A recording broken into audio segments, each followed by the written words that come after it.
Dear students, in today's class, we will discuss speed control of three-phase induction motor by injecting slip frequency EMF into rotor circuit. So this is also coming under speed control of three-phase induction motor from rotor side. So here in the rotor or to the rotor circuit, we are going to inject or we are going to apply voltage or EMF which is operating at slip frequency. Okay. So now let us see the procedure here. In this method, a voltage is injected into the rotor circuit. The frequency of rotor circuit is slip frequency, and hence the voltage to be injected must be at slip frequency, because all the time the rotor will be rotating and its frequency is different from the stator. So here, in order to inject the voltage or the EMF into the rotor circuit, make sure that this voltage or the EMF should be same as that of the rotor frequency, which is operating at rotor supply frequency, okay, slip frequency. It is possible that the injected voltage may oppose the rotor induced EMF or may assist the rotor induced EMF. So here, when we are going to inject the voltage to the rotor circuit, which is of slip frequency, it may help or it may get added to the rotor circuit or it may get opposed. Okay, if it is in phase opposition, effective rotor resistance increases. So if it is going to oppose to the rotor EMF, then it is going to increase the rotor resistance. Or else if it is in the phase, means if it is getting added with the rotor EMF, then automatically rotor resistance decreases. So here we are going to manipulate both what is that EMF as well as resistance by using this resistance and or change in the voltage technique. We are going to control the speed of three-phase induction motor, that too from the rotor circuit. Okay, thus by controlling the magnitude of the injected EMF, means voltage we are changing here. Thus by controlling the magnitude of injected EMF, rotor resistance and effectively speed can be controlled. So therefore, by this we are going to control the speed of the three-phase induction motor by applying EMF into the rotor circuit, that too at slip frequency. Because of that, rotor resistance will be altered. Because of that, speed of the three-phase induction motor can be controlled very easily. Okay. Now, practically, practically two methods are available. Practically two methods are available which use this principle. So here, whenever we are applying or injecting the voltage into the rotor circuit, that to at slip frequency, here in this method we are using two methods. It is having two available methods. These methods are, first one Kramer system, second one is Chervius system. Okay, now let us see the first one, that is Kramer system. So here in this case, this is a circuit diagram for Kramer system. This is a circuit diagram for Kramer system, and let us see what all the equipments or the components that are associated with this Kramer system, how they are connected and all that construction. Let us see now. Okay, it consists of main induction motor M. So this is the main induction motor M, the speed of which is to be controlled. So we need to control the speed of the main induction motor M here.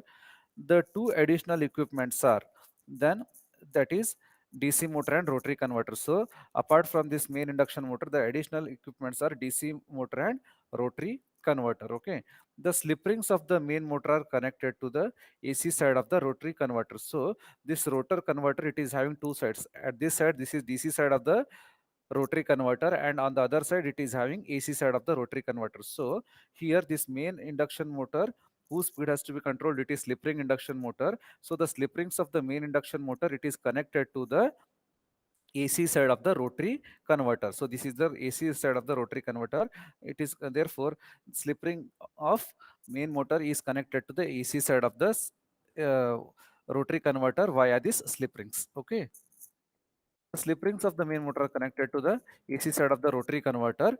The DC side of the rotary converter feeds the DC shunt commutator, which is directly connected to the shaft of the main motor. So then this is the DC side of the rotary converter. It is going to give or it is going to feed to the DC motor, and this DC motor, it is directly coupled to the main motor, whose speed has to be controlled via the shaft. Okay, which is directly connected to the shaft of the main motor. A separate DC supply is required to excite the field winding of DC motor and exciting winding of rotary converter. So here, in order to excite the DC motor as well as the rotary converter, here we are going to make use of separate DC supply for excitation purpose. Okay, so this is the field circuit of DC motor, and this is the field circuit of rotary converter, and separate DC excitation we are going to make use here. Okay. The variable resistance is introduced in the field circuit of DC motor, which acts as field regulator. So here there is a variable resistance is connected in the field circuit of DC motor, which it is going to regulate field. It is going to change the flux value. Okay. The speed of the set is controlled by varying the field of the DC motor with the rheostat R. So this rheostat, it is going to regulate the field. Regulating the field is nothing but it is used for changing the speed of the DC motor. So if we vary this rheostat, then we can control the speed of the DC motor in this case. Okay. When the field resistance is changed, the back EMF of the motor changes. So whenever we are going to change the field resistance of this DC motor, it will be having its own back EMF. So that back EMF of the DC motor will be changing in this case. Thus, DC voltage of the here when the field resistance is changed, the back EMF of the motor changes. Thus, the DC voltage of the commutator changes. So here, DC side of the rotary converter, it is connected to the DC motor commutator. It is what is this? DC side of the rotary converter, it is feeding to the commutator of the DC motor. So whenever we alter this rheostat, then back EMF will be changing in the DC motor. And now this back EMF, it is going to act as what you can see here. When the field resistance is changed, the back EMF of the motor changes. Thus, the DC voltage of the thus the DC voltage at the commutator changes. So here, if back EMF is changing, then automatically voltage at the commutator of the DC motor at this side, this is also going to be changed. Okay, voltage at the commutator is also going to be changed. This changes the DC voltage on the DC side of the rotary converter, because here this DC commutator part of the DC motor, it is connected once again back to the DC side of the rotary converter. So therefore, if we change this excitation, then back EMF changes, and because of the change in the back EMF voltage value, then voltage available at the commutator of the DC motor will be changing. So now this change in the voltage at the DC motor commutator side, it is once again connected to the DC side of the rotary converter. So here the same voltage is available. Okay. And then now the rotary converter has a fixed ratio between its AC side and DC side. Thus voltage on its AC side also changes. So here there is a fixed ratio from DC to the AC side. If DC side voltage is changing, means proportionally based on the some certain design point of view, that much amount of the voltage is available on the AC side. So whatever DC voltage we will be getting via this DC commutator, then to the DC side of the uh, rotary converter, then proportional AC voltage is available on the AC side of the rotary converter. So now at this side we are going to receive AC voltage, that of the slip frequency. Why slip frequency? Means here it is rotating part. It is having rotating part, that is the shaft here. Okay, now based on this DC input from the DC commutator, DC motor.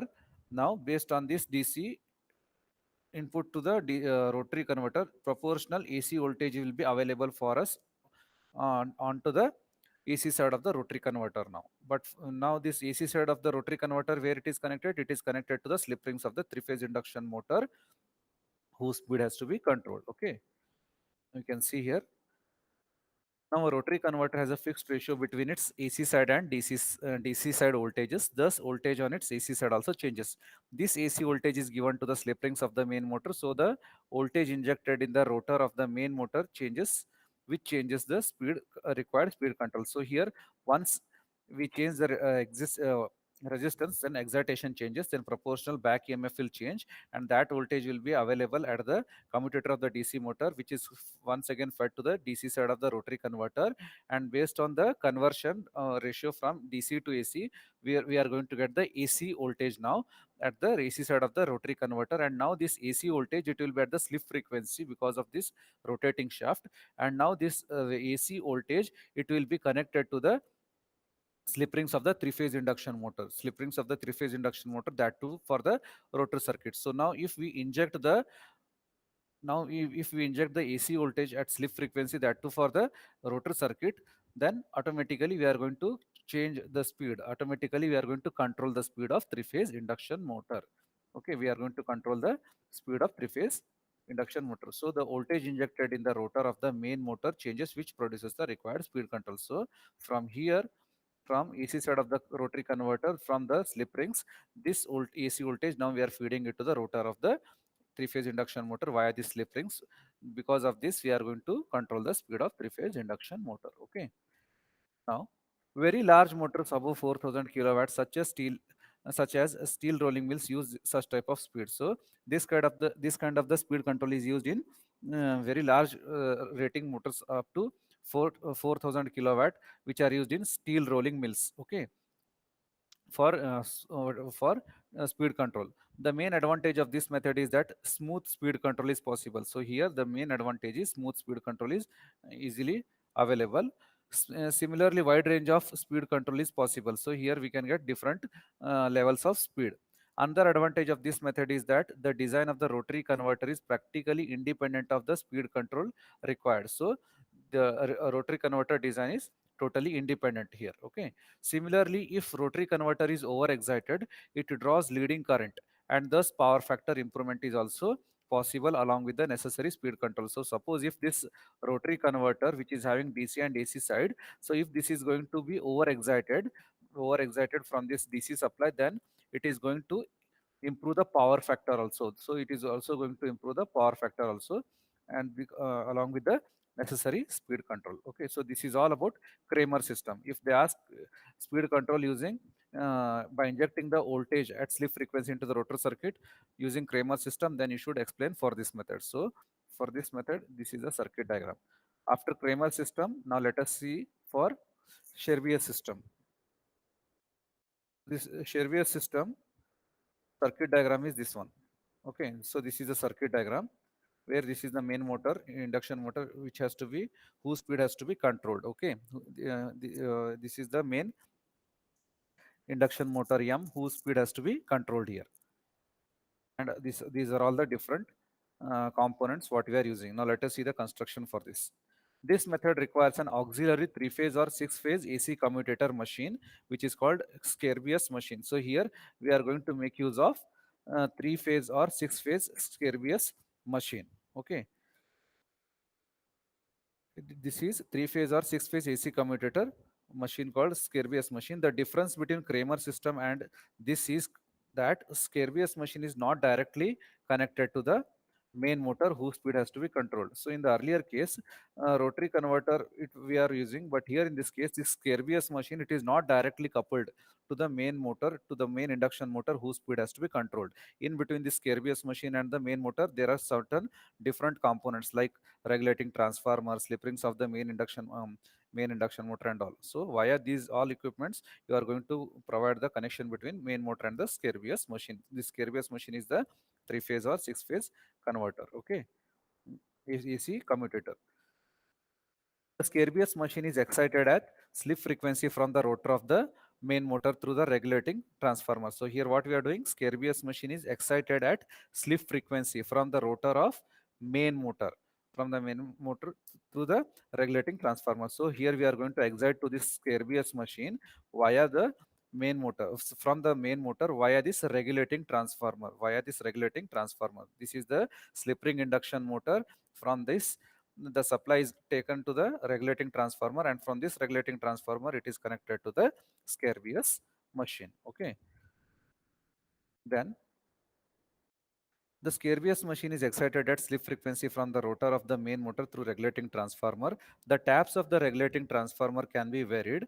This changes the voltage developed in the rotor of the Scabious machine, which is injected into the rotor of the main motor. This controls the speed of main motor. So here there is a provision for the tap settings of the regulating transformer. So whenever we vary the tap settings, proportional voltage is injected to the Scabious machine, and this voltage, which is at the slip frequency, further it is fed as an input to the rotor of the main induction motor. So this is how we can control the speed of three-phase induction motor here. Okay, now the Scabious machine is connected directly to the induction motor to the induction motor supplied from the main line, so that it's what is that? Let us see here. The taps of the regulating transformer can be varied. This changes the voltage developed in the rotor of the Scabious machine, which is injected into the rotor of the main motor. This controls the speed of the main motor. So here, as I have told you, this main motor and Scabious machine, it is not directly coupled. In between, we are going to have regulating transformer. So initially, from the main motor, we are going to get the power supply. Then this slip ring induction motor rotor side, whatever supply we are taking, then here in between we are having regulating transformer. So whenever we change the tap settings of the this regulating transformer, then what is going to happen?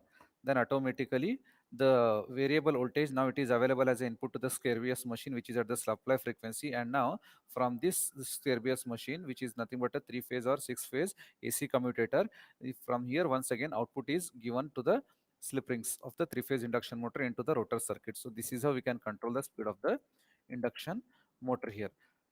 The Scabious machine is connected directly to the induction motor supplied from the main line, so that its speed deviates from fixed value only to the extent of the slip of the auxiliary induction motor. So here there is a one more induction motor, what you can observe here. So here this Scabious machine, it is directly connected to the three-phase AC supply lines.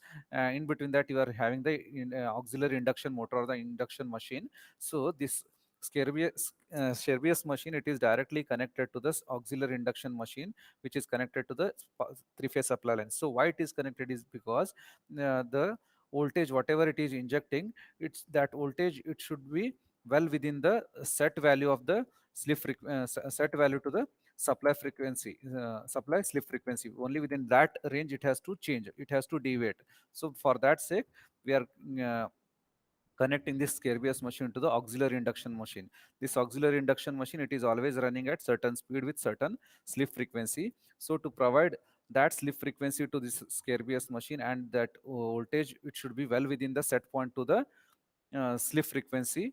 For that sake, we are connecting this Scabious machine to the auxiliary induction motor, which is connected back to the three-phase AC supply lines. Okay. And then for any given setting of the regulating transformer, the speed of the main motor remains substantially constant irrespective of the loading conditions. So if we give uh, any resistance here, any resistance, then irrespective of the loading condition to this induction motor, its speed is going to remain constant. Similar to the Kramer system, this method is also used to control the speed of large induction motors. So like how we have seen that for Kramer system, it is used to control the speed of large motors of 4000 kilowatts in steel roll mills to control its speed. In the same way, this is also used for controlling the speed of large induction motors. The only disadvantage is that these methods are used only for slip ring induction motors. So whatever the Kramer system and Scabious system it is there, it is applied only for the is applied only for the slip ring induction motor, but not for the squirrel cage induction motor. Why? Because in the squirrel cage induction motor, there is no provision to add the resistance to inject the voltage or the resistance. Because of that, this method is applicable only for slip ring induction motor only. So if it is asked in the exam for Scabious system, then you are supposed to draw all the circuit diagram, and then you have to explain for the description here. Okay. So this is the review question what you can observe based on the Kramer and Scabious system. Explain the working of following methods with neat circuit diagram. That is Kramer system, Scabious system. Okay. And the next method to inject the voltage into the rotor circuit to control the speed of the induction motor is slip power recovery scheme.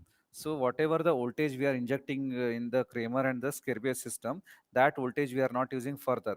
So if we recover that voltage further, then there is a next scheme that is called as slip power recovery scheme, or it is called as static Scabious system. Static, why it is called? Because it is going to make use of some power electronic components here. Okay, now let us see its description. The circuit diagram for this is a circuit diagram, figure 5.7.1, indicating slip power recovery scheme, which this is the main induction motor. That too, it is slip ring induction motor whose speed has to be controlled.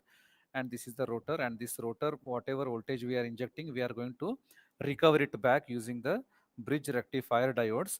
And then there is a smoothing inductor to remove all the unwanted ripples, and then it is given to the inverter, which is going to convert from DC to AC. And then it is whatever AC voltage we are getting, it is of lower magnitude. In order to amplify the voltage, then we are going to make use of three-phase transformer. Then available AC voltage, now it is fed back to the three-phase AC supply lines. Okay, so since we are going to make use of the power that is injected into the rotor circuit, because of that reason we call this method as slip power recovery scheme. The other name for that is static scale based system. It is called because of making use of all these power electronic components like diodes, smoothing inductor, and what is that, triac scheme. Okay, these triacs, they are used for inverter purpose to convert DC to AC, and this rectifier diodes, they are going to use for conversion purpose from AC to DC, then DC to AC. Then to amplify the voltage, we are going to make use of three-phase AC transformer. Okay, now let us see it's working here.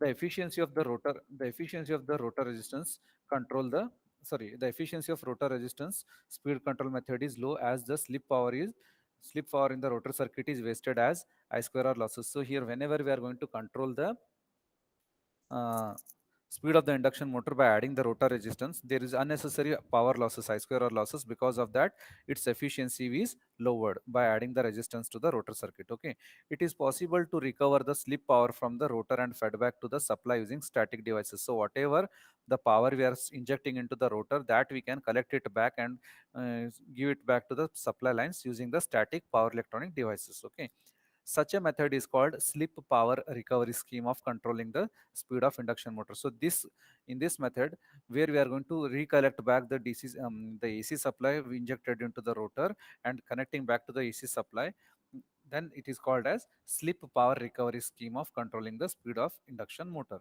It is also called static scare-based system. The reason is very simple, because of making use of power electronic components like diodes and triacs. Okay, the figures 5.7.1 shows the slip power recovery scheme of controlling the speed of slip ring induction motor. So this is the figure indicating slip power recovery scheme. These are all the components, and this is the main slip ring induction motor whose speed has to be controlled. It is connected to the three-phase AC supply lines, and the rotor, it is connected to the bridge rectifier to convert from DC AC to DC. Then smoothing inductor will be connected to remove all the unwanted ripples. Then it is given to the track to convert DC to AC, but AC voltage is of low magnitude. So in order to amplify the voltage, AC voltage, then we are using three-phase transformer, and from the three-phase transformer output, it is fed back once again to the AC supply lines. Okay, in this method, the rotor AC slip power is converted to DC. So here, whatever voltage we are injecting into the rotor, it is at slip frequency. It is injected to the, it is given to the bridge rectifier diodes. It is converted to DC using bridge rectifier diode. So AC supply is converted to DC from the rotor, which is operating at slip frequency. That DC supply, so that, sorry, that AC supply is converted to DC using this bridge rectifier using diodes. The rectified current is smoothed by using a smoothing inductor also. Further, this whatever the DC current we are getting, that we are going to smoothen it by using the smoothing inductor L. This DC output of the rectifier is given as an input to the line commutated inverter using triacs. Then further, this uh, DC input is given as input to the inverter. This inverter is made up of pair of triacs. So this is the symbol for triac. Okay. This DC output of the rectifier is given as input to the line commutated inverter using triacs. So this is the inverter which is going to convert DC to AC. The inverter converts DC power to AC power. So now from here it will be DC, and at the output side it will be AC. As the voltage across the slip rings is limited, a three-phase transformer is used as the at the output of the inverter. So whatever voltage we are getting from the rotor, it is of low magnitude. So we are, because of that, we are going to get low AC voltage here at the output side of the inverter.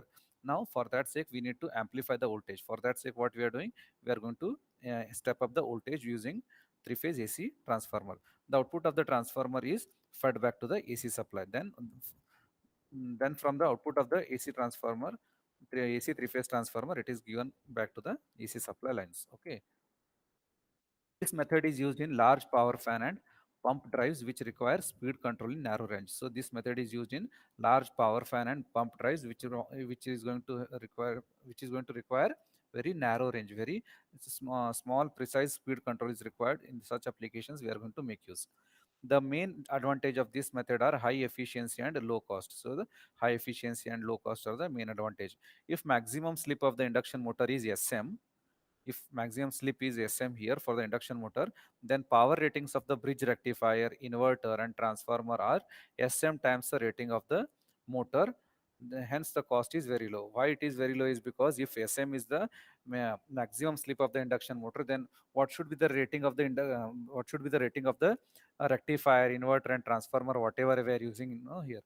This is the rectifier, uh, this is the track and this is the transformer. So now if Sm is the maximum slip of this induction motor, then the ratings of this uh, bridge rectifier, then triac, then a three-phase transformer, it is decided by the maximum slip. It is given by Sm times that of the rating of the particular equipments. Because of that, altogether cost of the equipment decreases. Hence the rating of the motor and other things cost will be very low. Because of all this, the cost is very low here. Okay, so this is all about slip power recovery scheme. This is a circuit diagram what you are supposed to draw, and you can explain from here. From here you can,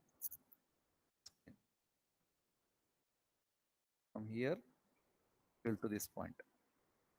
Okay, so the question on this will be like, explain the slip power recovery scheme of controlling the speed of induction motor. Okay, this is all about speed control of three-phase induction motor from rotor side. So this completes speed controlling techniques both from stator side as well as rotor side.